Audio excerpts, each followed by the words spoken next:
I feel that it is of utmost importance that we adults learn about intimacy in the light of Islam, as it is something that many shy away from, thinking of it to be a taboo topic, resulting in them being ignorant or becoming ignorant of many issues taught to us by the Prophet ﷺ himself regarding intimacy.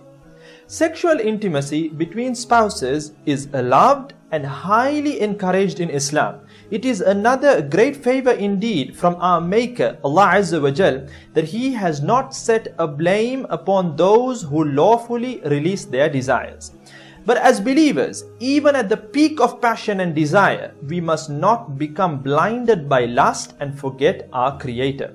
We must indulge in intimacy with many noble intentions and goals ahead, such as having a sincere intention of indulging in intimacy with one's spouse as an act of obedience to our Creator, seeking His pleasure by following the teachings of His beloved Prophet Muhammad sallallahu alaihi wasallam, as well as to reproduce children and to increase the number of the Muslims, and finally to protect oneself as well as one's spouse from falling into that which is haram, into that which is forbidden. May Allah Azza wa Jal protect us all.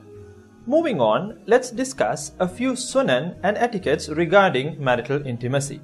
To start off, the two spouses should go into a private room and close the doors and curtains to make sure that no one, not even a small child, will be able to watch them.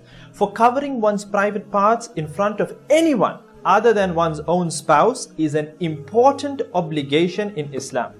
Next in line is that the two spouses should adorn and beautify themselves for one another. They should brush their teeth and perfume themselves, making sure that no offensive odors come out from them that may put off either one of them. Ibn Abbas radiyallahu anhuma is reported to have said that I like to beautify myself for my wife as much as I like her to beautify herself for me. The next sunnah in line is that the two spouses should indulge in various acts of foreplay, such as light talk, jokes, love expressions, touching, kissing, caressing, fondling, and so on. The man should not rush into intercourse like a bull in a china shop. He should be kind and gentle with his spouse. Imam Ibn al-Qayyim rahimahullah states in his famous book Tibbun Nabawi that the Prophet ﷺ forbade anyone from engaging in sexual intercourse before foreplay. Ibn Qudama rahimahullah is also reported to have said, it is recommended for the man to caress and fondle his wife prior to intercourse in order to arouse her so that she would get as much pleasure from the intercourse as he does. And it is of utmost importance that the two spouses understand one another's body mechanisms. In other words, how their bodies work. Men get aroused very easily, but Allah Azza wa Jal has created women in a way that they take time to get aroused. A good example that experts cite is that a man is like a microwave oven. Instantly on, instantly off. But a woman is like a traditional oven. She takes time to get aroused and the heat lasts for some time as well. Moving on to the next beautiful sunnah on the list is the dua taught to us by the Prophet ﷺ before intercourse.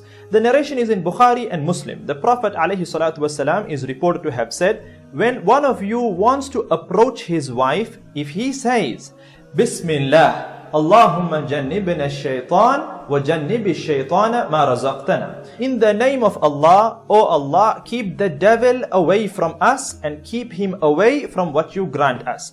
Then the Prophet ﷺ went on to say, if it is then decreed that they get a child, the devil will never harm that child. Allahu Akbar.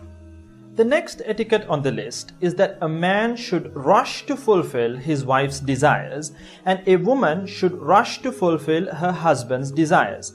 The final important etiquette to be followed is that it is permissible to approach one's wife from any side. In the sense, a man may approach his wife from any position that they personally prefer, provided that he has intercourse with his wife only through her vagina. Our Maker has decreed that where He states in the Noble Quran, Your wives are a place of cultivation for you. So come to your place of cultivation however you wish and put forth righteousness for yourselves. The place of cultivation in the verse indicates that it is only permissible to have intercourse with one's wife in her vagina, because this is the only way for the seeds to be cultivated and for her to conceive. As a closing note, it is important that both spouses give priority to one another to keep a healthy sexual relationship going on between them. And the man should make sure that even if he climaxes in a sexual relationship before his spouse, he should make sure that he continues until his spouse climaxes. For if not, that would cause great harm and prevent her from fulfilling her desires. It is not permissible for a man to perform intercourse with his wife who is going through her menstrual periods. As our Maker states in the Noble Quran in Surah Baqarah, verse number 222, and they ask you, O Muhammad sallallahu alayhi wasallam, about menstruation. Say it is a painful thing. So keep away from your wives during menstruation and do not approach them until they are pure. And when they have purified themselves, then approach them from where Allah subhanahu wa ta'ala has ordained for you. Indeed, Allah loves those who are constantly repentant and loves those who purify themselves. So it is understood that intercourse is prohibited when one's wife is menstruating. However, it is permissible for a man to sleep next to his menstruating wife. It is permissible for him to touch her, to kiss her, to caress her, to fondle her, and so on. The next prohibited act is anal intercourse. It is a major sin and it is strongly prohibited in Islam, as it is an unnatural act that does not fulfill any of the goals of marriage that we discussed in the previous episode. Other than degrading the status of a woman, it is the practice of those whose nature and train of thoughts has been distorted. It is a practice of those who prefer filth over good. It was the way of the people of the nation of the Prophet Lut alayhi salatu wasalam, whom Allah Azza wa Jal condemned and destroyed in a very overwhelming manner. The Prophet sallallahu alaihi wasallam is reported to have said, and this particular narration has been recorded in the book of Imam an-Nasa'i rahimahullah, Inna Allaha yanhaakum an ta'tu an-nisa'a fi adbarihin. Indeed, Allah Azza wa Jal forbids you from having intercourse with women in their rectums. In another narration, the Prophet sallallahu alaihi wasallam is reported to have said, and the narration goes along the lines of these words, Indeed, Allah subhanahu wa ta'ala will not even look at a man. Allahu Akbar. He will not even look at a man with mercy, the one who performs intercourse with his wife in her rectum. Finally, in regard to oral sex. Oral sex refers to the use of the mouth for stimulating one's partner's private parts.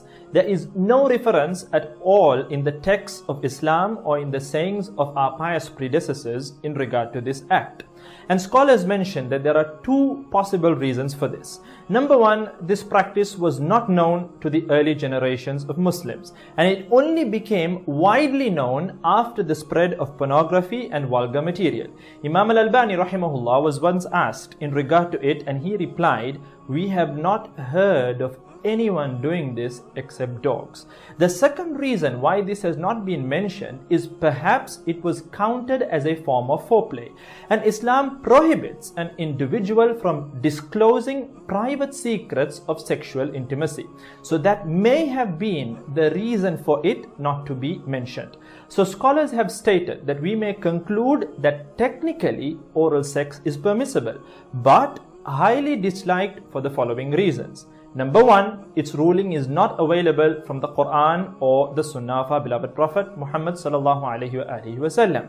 Number two, it is not known to have been practiced by the early righteous generations of Islam. But then again, there are some scholars who state that it can be practiced, it is permissible, as a form of foreplay, but under a few conditions, such as, number one, it should not replace normal intercourse. Number two, it should not be accompanied by swallowing the genital excretions of either one of the two spouses. You're not supposed to swallow it, as some of these liquids are najis, are impure, and these liquids should not come into one's mouth or one's clothing.